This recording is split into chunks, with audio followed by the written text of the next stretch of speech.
La crise du néolibéralisme, eh bien, elle est en quelque sorte la conséquence de la crise de 2008.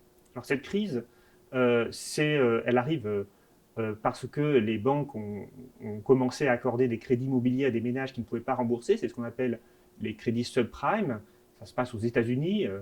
Elle succède à une politique de déréglementation de la finance et du système bancaire qui était pour le coup conforme aux idées néolibérales. Hein, parce que pour les néolibéraux, il faut que le marché régule la société, et donc il faut éviter trop de réglementation, il faut étendre au maximum le marché pour qu'il fonctionne mieux, et eh bien, les politiques de libéralisation financière qui avaient commencé dès les années 80 eh bien, se sont étendues jusqu'en 99 où on a abrogé les dernières régulations qui existaient encore. Et donc à partir de 2000, eh bien, on a un marché financier très dérégulé, qui est mondialisé, et qui va, en raison de cette absence de règles, eh bien, commencer à dériver, c'est-à-dire à accorder trop de crédits aux ménages, notamment des ménages qui ne pouvaient pas rembourser, via un mécanisme qui s'appelle la titrisation, c'est-à-dire le fait que ces crédits, ces créances immobilières, eh bien, elles vont être transformées en titres financiers qui vont être exportés dans le monde entier. Et donc cette crise, elle va avoir tendance à déstabiliser en profondeur les marchés financiers. En septembre 2008, on est confronté à une crise systémique, c'est-à-dire à un risque d'effondrement global du système bancaire. Alors il faut comprendre que les banques sont toutes liées entre elles, et lorsqu'une grosse banque fait faillite, c'est ce qu'on appelle une banque systémique, eh bien, elle peut engendrer un effet en chaîne, c'est-à-dire que d'autres banques qui avaient prêté à cette première banque eh bien, subissent des pertes, et donc elles aussi font faillite. Et ce qui se passe en septembre 2008, c'est que tout un ensemble d'actifs financiers, c'est-à-dire ces titres adossés au crédit immobilier américain, eh bien, n'avaient plus de valeur, puisque plus personne voulait les acheter, et donc il n'y avait plus de prix. Et cela a entraîné un risque d'effondrement du système bancaire, et c'est pour cette raison que l'État américain et la Banque centrale américaine sont intervenus. Alors comment elles sont intervenues? Eh bien, elles sont intervenues en essayant de recréer des prix, c'est-à-dire de racheter ces titres financiers risqués, et pour moi, ce moment-là signe la bascule d'un système financier qui était vraiment fondé sur le prix de marché à un nouveau système financier où les banques centrales et les États vont tendre à réguler davantage le marché en essayant de déterminer des prix que le marché ne parvient plus à déterminer.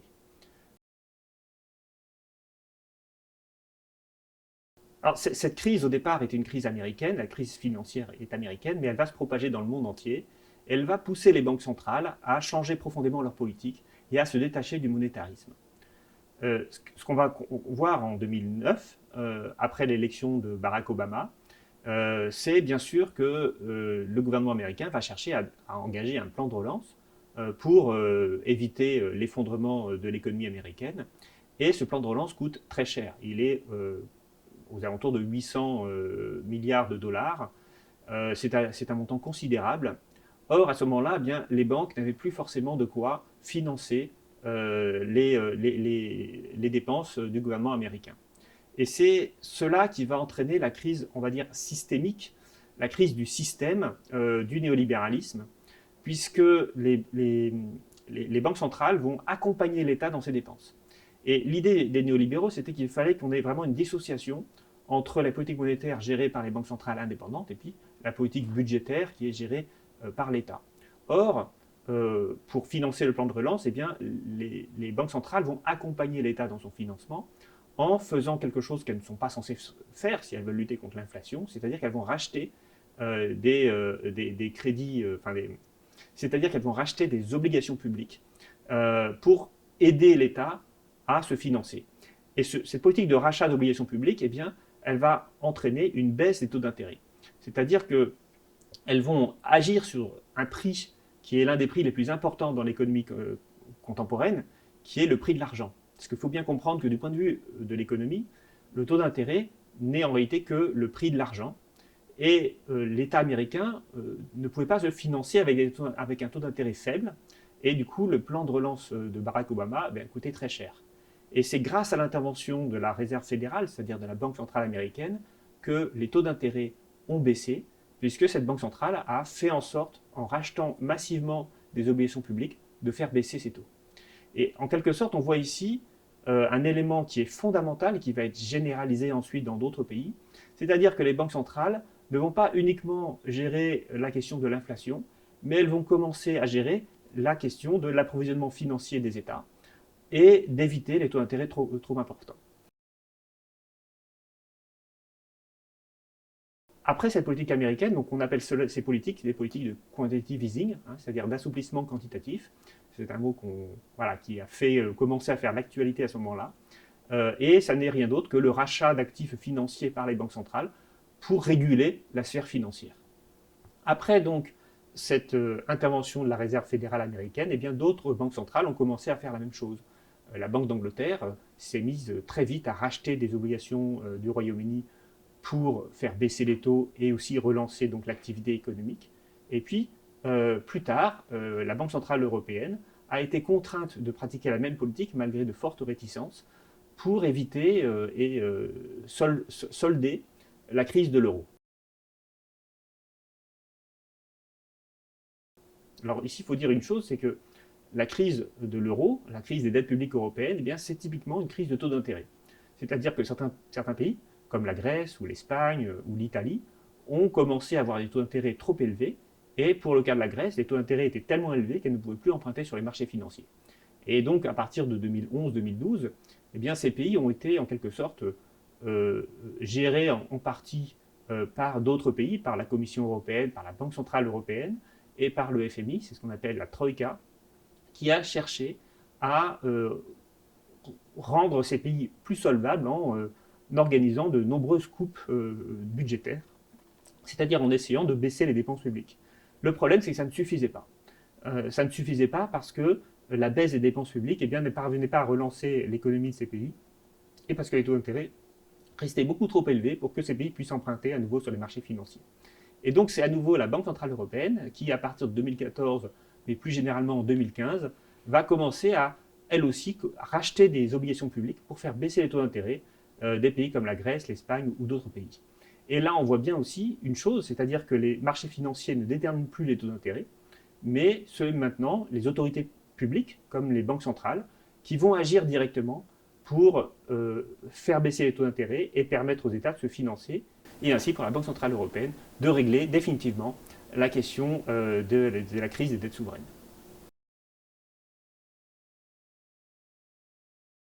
En 2020, lorsqu'il y a eu la crise Covid, eh bien, ces politiques d'assouplissement quantitatif, ces politiques où les banques centrales intervenaient massivement pour accompagner les dépenses publiques, eh bien, elles ont été maintenues. Elles étaient absolument indispensables pour faire face aux conséquences de la crise pandémique. Donc les banques centrales ont énormément racheté d'obligations publiques pour faire baisser les taux et permettre le quoi qu'il en coûte d'Emmanuel Macron, par exemple. Alors, le problème, c'est qu'à l'issue de la crise pandémique, eh bien, on s'est retrouvé avec de l'inflation. Cette inflation, elle a commencé en fait au moment de la reprise, parce que cette reprise était heurtée à des difficultés pour les entreprises d'accroître leur production. Alors d'une part, il manquait parfois un peu de main-d'œuvre. D'autre part, on a eu des pays comme la Chine qui étaient en confinement, qui ont gardé leur confinement pendant très longtemps. Et donc, ça voulait dire que ça voulait dire que le système productif avait des blocages parce que la main-d'œuvre n'était pas disponible, parce que certains composants n'étaient plus produits par certaines usines à l'autre bout du monde. Et donc, tout cela a entraîné une difficulté pour le système productif à répondre à la demande. Et dans ce cas-là, quand il n'y a pas suffisamment d'offres pour une demande qui, elle, revenait des confinements et donc voulait consommer, puisque beaucoup de gens avaient fait de l'épargne pendant le moment du Covid, parce qu'ils n'avaient pas pu dépenser de l'argent, eh bien on a eu un choc inflationniste qui a commencé aux États-Unis, qui s'est propagé ensuite en Europe et dans beaucoup de pays du monde. Là-dessus est arrivée évidemment la guerre en Ukraine, qui elle aussi a entraîné un choc inflationniste avec une très forte hausse du coût de l'énergie. Et donc là, à partir de 2021-2022, les banques centrales ont eu en quelque sorte un dilemme, c'est-à-dire que soit elles continuaient d'accompagner les États dans la baisse des taux d'intérêt et dans la reprise économique, ce qu'elles faisaient auparavant, soit il fallait qu'elles luttent contre l'inflation. Mais lutter contre l'inflation, ça veut dire faire exactement l'inverse de tout ce qu'elles avaient fait depuis 2008, c'est-à-dire augmenter les taux d'intérêt. Et on comprend que dans le régime néolibéral, dans le régime monétariste, eh bien, ce que devrait faire une banque centrale indépendante dont l'objet est de lutter contre l'inflation, c'est bien sûr de cesser ces politiques d'assouplissement quantitatif et d'augmenter très fortement les taux d'intérêt, puisque selon cette doctrine, eh bien, c'est la hausse des taux d'intérêt qui permet d'éviter l'inflation. Ce changement de doctrine des banques centrales, en réalité, a été très limité. Les taux d'intérêt sont restés plus faibles que le niveau d'inflation, les taux d'intérêt des banques centrales. Donc ça veut dire que du point de vue économique, quand le taux d'intérêt est plus faible que le niveau d'inflation, ça veut dire que le taux d'intérêt dit réel, en fait, c'est-à-dire le véritable prix de l'argent, eh bien, il reste très faible, il reste quasiment égal à zéro. Et puis, même dans la gestion des taux d'intérêt, la Banque centrale européenne a continué de réduire les taux des pays qui étaient les plus menacés par la hausse, eux aussi, de leur taux d'intérêt d'emprunt pour les États. Et donc, ces politiques, en fait, n'ont pas radicalement basculé vers le monétarisme d'antan, et elles sont restées, ces politiques des banques centrales sont restées très accommodantes pour les États.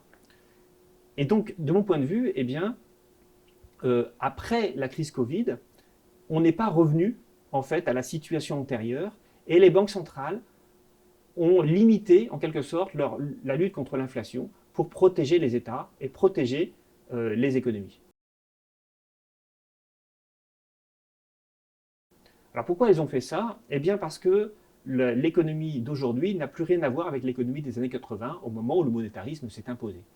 Dans les années 80, le niveau d'endettement global, c'est-à-dire la dette cumulée des États, des ménages, des entreprises, etc., eh bien, était très faible. Cette dette représentait l'équivalent de 1,5 fois le produit intérieur brut, c'est-à-dire l'activité économique. Aujourd'hui, les dettes cumulées représentent 3,5 fois le PIB dans la plupart des pays développés. Et donc, si on augmente trop fortement les taux d'intérêt, eh bien, on est menacé par une crise bancaire. Qu'est-ce que c'est qu'une crise bancaire? C'est quand les actifs qu'elles possèdent, c'est-à-dire les créances qu'elles ont accordées à des ménages et à des entreprises, disparaissent parce que ces ménages et ces entreprises font faillite. Et en fait, le problème, c'est que toutes les personnes qui sont endettées, eh bien, lorsqu'elles commencent à subir des taux d'intérêt plus élevés, eh bien, elles risquent de faire faillite. Et donc, la politique d'augmentation des taux ne peut pas être massive et brutale. Avec des économies qui sont très endettées, on risquerait d'entraîner des faillites des ménages, des entreprises et même des banques. On l'a vu récemment avec la faillite de la Silicon Valley Bank, qui est typiquement la conséquence de la trop forte hausse des taux d'intérêt de la Banque centrale. Et donc, c'est la raison pour laquelle il n'est pas possible aujourd'hui de revenir aux politiques antérieures. Et c'est la raison pour laquelle les banques centrales ne luttent pas réellement contre l'inflation. Elles disent qu'elles le font, c'est dans leur mandat, donc elles sont obligées de dire qu'elles le font, mais en réalité, elles le font avec doigté, c'est-à-dire en essayant d'éviter l'effondrement à nouveau du système bancaire, qui serait la conséquence en fait d'une faillite si les taux d'intérêt augmentaient trop. La question qu'on peut se poser, c'est est-ce que ce système va durer? Et qu'est-ce que ça implique au niveau plus global de l'économie? Le néolibéralisme ne se limite pas à la question de la monnaie et de la finance. Le néolibéralisme, c'est un principe général qui veut que tous les prix soient déterminés par les marchés. Or, ce qu'on constate aujourd'hui, c'est qu'il y a un prix qui n'est plus du tout régulé par les marchés, c'est le prix de l'argent. Or, c'est un prix quand même très important. Ça veut dire que les taux d'intérêt sont surveillés par les banques centrales et elles font en sorte d'éviter que la crise s'étende. Et pour cela, elles maintiennent à des niveaux pas trop élevés les taux d'intérêt pour permettre aux économies de continuer de fonctionner. Mais qu'en est-il des autres prix? Et par exemple du prix de l'énergie ou du prix des matières premières. Aujourd'hui, on est confronté à une transition écologique qui nécessite de changer radicalement les processus productifs. Alors, pour essayer de comprendre ce que ça implique, eh bien, il faut là aussi revenir un peu dans l'histoire. Mon livre, je l'ai dit tout à l'heure, était un livre d'histoire. Le néolibéralisme n'a pas toujours existé. Il a été conçu à partir des années 20 et 30, mais à partir des années 30, eh bien, un autre modèle s'est imposé. Un modèle d'économie régulée, d'économie, on dit aussi encastrée, puisque le système économique était encastré dans des décisions politiques. Cet encastrement, eh bien, il a conduit à réguler davantage la finance. Et puis ensuite, il y a eu la Seconde Guerre mondiale, et à ce moment-là, eh bien, il a fallu passer à une économie de guerre. Alors du coup, j'ai étudié dans cet ouvrage le passage de cette économie de guerre. Et en fait, ce qui s'est passé, c'est qu'un pays comme les États-Unis, qui n'était pas directement confronté aux destructions, comme pouvaient l'être le Royaume-Uni, l'Allemagne ou la France, a dû réorganiser profondément son économie, et il n'a pu le faire que par l'intermédiaire d'un contrôle des prix. À tel point qu'à la fin de la Seconde Guerre mondiale, 90% des prix étaient contrôlés par le bureau de contrôle des prix qui a été mis en place dès les années 1940. Alors, la question qu'on peut se poser, c'est n'y a-t-il pas à faire une analogie du passage d'une économie carbonée dans laquelle l'essentiel de la production a besoin des énergies fossiles à une économie qui serait décarbonée, dans laquelle les sources énergétiques seraient davantage diversifiées et surtout soutenables. Alors, moi, personnellement, je suis persuadé que ce passage d'une économie qui est fondée sur les énergies fossiles à une autre forme d'économie va entraîner un bouleversement de nos systèmes productifs qui sera comparable dans son ampleur à ce qui a été l'économie de guerre aux États-Unis pendant la Seconde Guerre mondiale. Et donc, si on poursuit l'analogique, eh bien, on doit admettre que cette transformation rapide de nos systèmes productifs va nécessiter nécessairement l'intervention de l'État dans les prix de marché. Et en réalité, ce n'est pas très compliqué de passer d'un système à l'autre. Seulement, il faut évidemment changer les esprits. Il faut que les gens soient prêts à admettre que le prix de marché n'est pas toujours le prix le meilleur, le plus efficace, que l'État peut intervenir dans certains prix pour accompagner la transition écologique. Évidemment, la question qui se pose, c'est quels prix doivent être décidés par l'État, quels prix doivent être laissés au marché, quelle est l'articulation de l'État et du marché. Et ça, j'ai envie de dire, c'est une question qui a toujours existé en économie.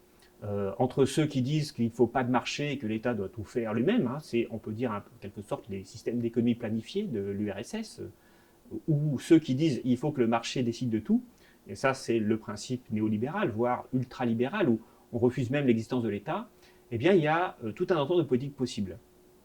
Alors dans mon ouvrage, j'ai essayé de réfléchir à ce qui serait nécessaire pour accompagner la transition écologique et notamment répondre à aussi d'autres problèmes qui sont bien sûr la rareté de nos ressources, la gestion des pénuries. Quand on a une pénurie, on ne peut pas laisser le marché déterminer les prix parce que certains prix vont devenir tellement élevés que ça va entraîner un désordre social et une incompréhension des gens. Donc il faut réguler différemment. Alors la question est, quel type de régulation serait nécessaire, à la fois pour essayer d'éviter les pénuries et pour éviter aussi pour permettre surtout qu'on puisse arriver vers une transition écologique. Pour l'expliquer, je pense qu'il faut dissocier deux choses. Les prix des biens de consommation et les prix des biens de production. Alors, il faut ici expliquer ce que c'est qu'un bien de production. Un bien de production, c'est un bien qui n'est pas vendu directement au ménage, mais qui sert à produire. C'est-à-dire, essentiellement, c'est les matières premières, c'est ce qu'on appelle le capital, c'est-à-dire les machines, mais plus simplement l'argent qui sert à acheter ces machines, c'est certains produits agricoles, et bien sûr, c'est l'énergie. Et c'est le travail également, puisque le travail fait partie du processus productif. Donc, en fait, ce qui s'est passé, c'est que pendant la période des 30 Glorieuses, c'est-à-dire la période de reconstruction de l'économie, eh bien, on a construit un système qui était fondé sur la régulation des prix de marché. Quand on regarde quels étaient les prix qui étaient laissés au marché, eh bien, on a l'essentiel des biens de consommation.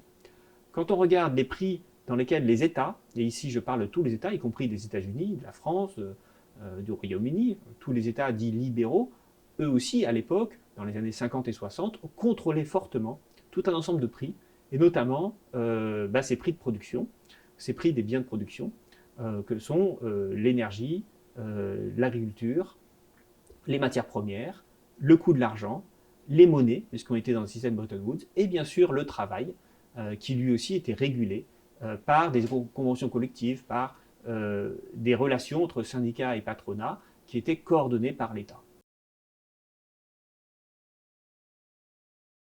Alors aujourd'hui, pour arriver à la transition écologique, si on se réfère à ce modèle des 30 Glorieuses, eh bien je crois qu'on devrait trouver des moyens de réguler politiquement les prix de ces biens de production.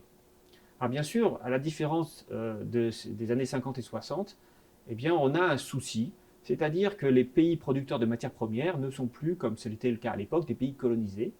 Et donc il y a des questions qui se posent pour savoir comment on organise un système de prix qui soit à la fois acceptable pour les pays consommateurs qui vont utiliser ces ressources et aussi pour les pays producteurs de ces ressources. C'est sans doute l'un des aspects les plus compliqués C'est-à-dire que les prix de marché pour les matières premières ont été d'une manière en quelque sorte utilisés par les États occidentaux pour contourner les monopoles publics qu'avaient instaurés les pays notamment producteurs de pétrole. Hein. Qu'est-ce qui s'est passé avec l'OPEP? Eh bien, c'était un cartel qui avait décidé de réduire sa production pour faire exploser les prix de marché et gagner davantage d'argent. Et dans ce conflit entre pays producteurs de matières premières et d'énergie et pays consommateurs, eh bien, il va falloir trouver des modalités de régulation, ce qui, à mon avis, ne sera pas simple. Lorsqu'on dit qu'il faut que l'État intervienne dans le marché pour réguler certains prix, notamment les prix des biens de production, eh bien évidemment se pose la question de la légitimité de l'État à faire cela. Parce qu'il faut bien comprendre que le marché est considéré par la plupart des gens comme quelque chose de légitime. C'est-à-dire que c'est le produit de l'offre et la demande, hein, c'est ce qu'on apprend, j'ai envie de dire, dès la première année, mais ce que tout le monde a en tête, c'est-à-dire le prix, c'est la conséquence des rapports de force entre l'offre et la demande, eh bien les gens ont tendance à croire que du coup, les prix de marché sont légitimes parce que chacun a pu en quelque sorte s'exprimer par ses achats et ses ventes. Si on veut organiser des prix qui ne soient pas des prix de marché, eh bien, il va falloir trouver un système qui soit au moins aussi légitime que le marché pour déterminer les prix. Et c'est là qu'intervient la démocratie. Parce que l'État n'est légitime à agir que s'il s'appuie sur le citoyen. C'est-à-dire s'il permet de transformer un vote économique par les achats et les ventes, c'est-à-dire un système où 1 € égale une voix en quelque sorte. Lorsqu'on achète, eh bien, on choisit et ces choix que l'on fait eh bien, construisent un prix. Eh bien, il doit passer de ce système 1 € une voix à un système un homme une voix. C'est-à-dire, lorsque je vote politiquement, eh bien, je co-construis un régime démocratique qui va avoir au moins autant de légitimité que le marché en tant que système de régulation des prix. Et donc, il est absolument indispensable, de mon point de vue, que l'État qui va réguler les prix dispose de toute la légitimité possible, et cela implique évidemment un fonctionnement démocratique, et un fonctionnement démocratique qui soit organisé de telle façon, hein, c'est-à-dire pas simplement j'ai été élu, je fais ce que je veux, hein, mais avec des corps intermédiaires, avec des syndicats, ce qu'on appelle la démocratie sociale. Tout cela est absolument nécessaire pour faire accepter les décisions en fait, de ce contrôle de prix. Là aussi, on peut revenir sur ce qui s'est passé pendant l'économie de guerre aux États-Unis. Roosevelt avait parfaitement conscience que les contraintes qu'il allait imposer à la population, parce que le passage d'une économie normale à une économie de guerre, c'est bien sûr des contraintes, de la même façon que le passage d'une économie carbonée à une économie décarbonée, ce sera évidemment aussi des contraintes. Et pour que ces contraintes soient considérées comme légitimes par les gens, eh bien, il a créé des comités spéciaux dans lesquels la société civile en fait intervenait, et notamment même dans la question de l'approvisionnement des armées. C'est-à-dire qu'il a laissé tout un ensemble de commissions indépendantes, pluralistes, co-construire le programme de transformation de l'économie qu'il a voulu instaurer. De mon point de vue, la démocratie doit aussi passer par cela. Pas simplement par une personne qu'on élit et qui décide de tout toute seule, mais aussi par des corps intermédiaires, par des commissions, par, je ne sais pas, par exemple des assemblées citoyennes, hein, ce qu'a fait Emmanuel Macron, ou bien ou tout un ensemble d'autres dispositifs qui permettent de rendre légitimes les décisions prises.